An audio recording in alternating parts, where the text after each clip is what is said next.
If you have never used AdvancedFind, you have no idea how much control you have over your data. And if you're an old timer, Srihari has been looking through the years of telemetry we've generated to make AdvancedFind better for everyone. He's going to show Modern AdvancedFind while it's in preview today on PowerCat Live.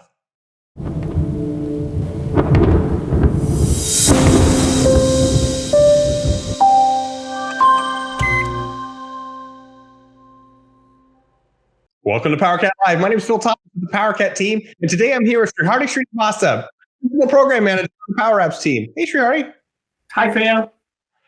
So before we start talking about Modern AdvancedFind, talk a little bit about this role and how you got it. So I'm a principal program manager at Microsoft. I manage some of our data exploration experiences within the Power Apps interface team. I've been with Microsoft for about 10 years and with the product tool for the last 5. And I really enjoy working with all the customers that are building cool things with Power Apps. And what you're going to describe today is one of those cool things that people can now use. So talk about Modern AdvancedFind. What is this? Well, Modern AdvancedFind is a set of capabilities that allows end users to put the right lens on their data, explore their data through structured queries, and then create views on top of them so that they can come back to the views of data that they've created and gain insights on a regular basis. Let me just quickly show you how that's done. We have a new search experience in Power Apps. End users can now search for rows in a table using advanced filters.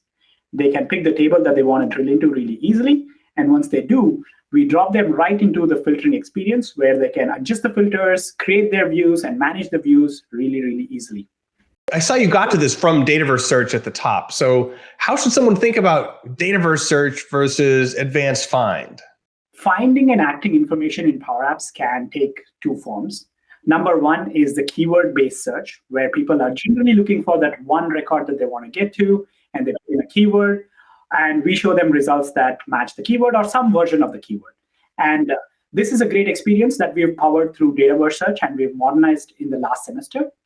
The second type of flow is really finding a set of records and exploring data within a table through operators and conditions that we call AdvancedFind. Now, AdvancedFind has been around for a while, right? Around 2011, if memory serves me well. How is what you've built better than that classic, reliable, sturdy AdvancedFind we've had for so long?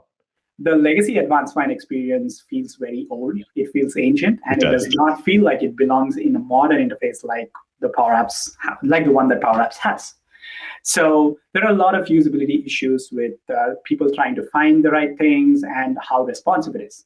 Secondly, AdvancedFind has over the years become this one place which has a lot of different capabilities that does not have anything to do with AdvancedFind. It's neither advanced, nor is it about finding anything. Things like view management, things like importing data, printing a preview have all been added into this. So it really doesn't make sense for new users who are accessing business apps to understand why they would have to go to AdvancedFind to do some of these tasks. And thirdly, we as Microsoft are proud of the fact that we provide applications that are accessible to all users. And the legacy AdvancedFind is not very accessible. So we want to ensure that this modern user interface that supports all of these capabilities, provide these capabilities in ways that are natural to end users in an accessible way. So after studying all the telemetry of how people have been using classic or legacy AdvancedFind over the last, decade, how did you turn that into a modern AdvancedFind that's more productive? So the new search has been at the core of how we've modernized business apps.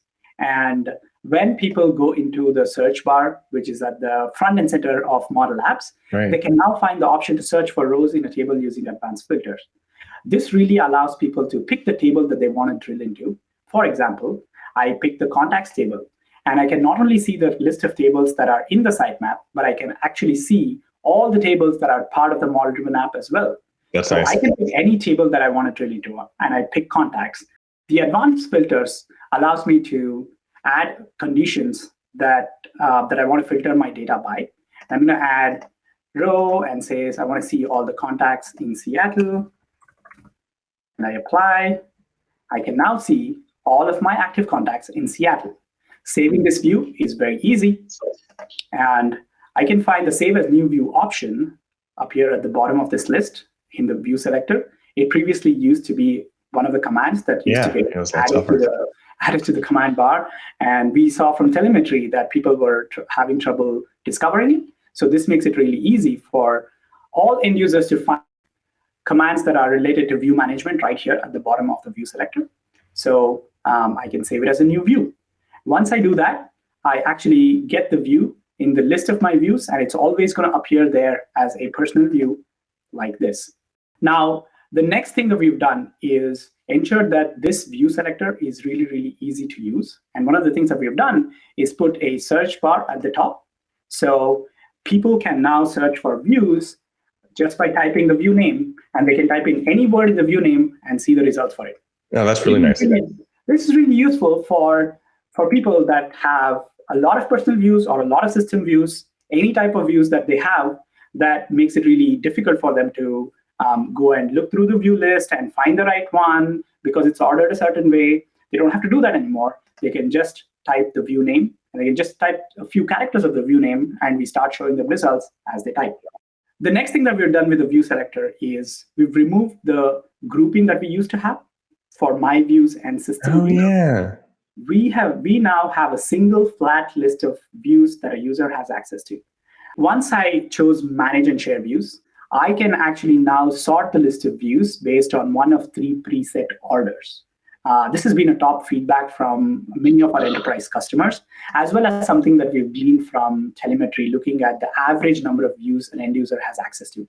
And we've seen that this list of views that people have can get pretty long pretty quickly. So this list allows people to order their views for a particular table, system before personal, or just a single flat list of all views ordered alphabetically. Nice. That's useful. The next thing is the ability to hide views. Now, there are a lot of different scenarios in which views are used. People create temporary views because they are really interested in putting that lens on the data at that particular time. And now they might not need that view all the time. So now they can go ahead and hide the views so that it's not visible in their view list, so that it doesn't clutter their view list.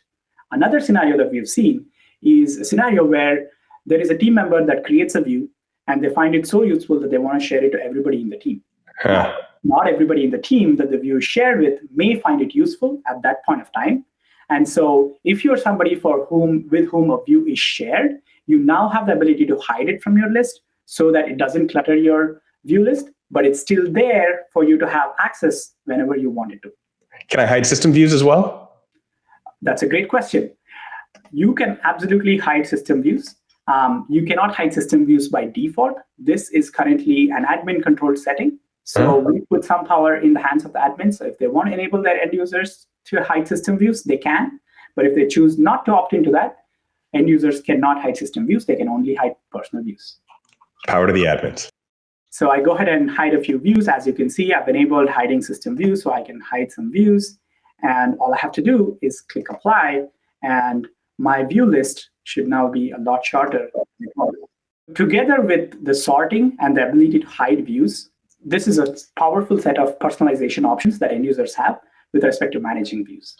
The other way in which you can manage your views is by sharing it or deleting it or deactivating or activating it, or even editing the view name itself. And that can be done really easily through the ... option right here. I can now share it out or edit the name, assign, delete, and deactivate. And all of these experiences are something that exist in Power Apps today. So this is a familiar and recognizable way to get your jobs done, even on views.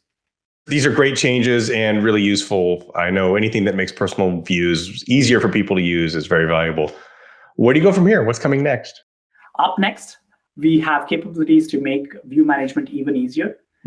Like you saw, you could edit or assign or share or deactivate one view at a time. We are working on capability to ensure that you can do these actions on multiple views at a time. So bulk actions on views that really makes view management simpler is something that we're working on. But in the long run, we are looking at 2022 Wave 2 as the timeline during which we want to enable this by default for all customers, thereby replacing the legacy AdvancedFind experience. So we're really, really interested in customers trying this experience out, giving us feedback so we can work on it and we can make it better for 2022 Wave 2.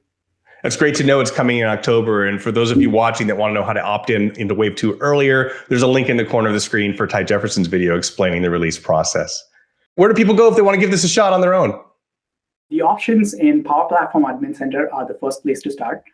It's really one switch that says Modern Advanced Find. There are details that are available in the link below, but enabling that switch is a great first step in enabling this feature on all your model apps in your environment. And please try it out and let us know what you feel. Thanks so much for showing it today. This is great work. Thank you, Phil. I really appreciate your time. Now, before you go, we are making new videos every week. Click this Microsoft logo to subscribe and you'll be the first to see them. And look over here for a couple of videos that can make you a Power Platform expert.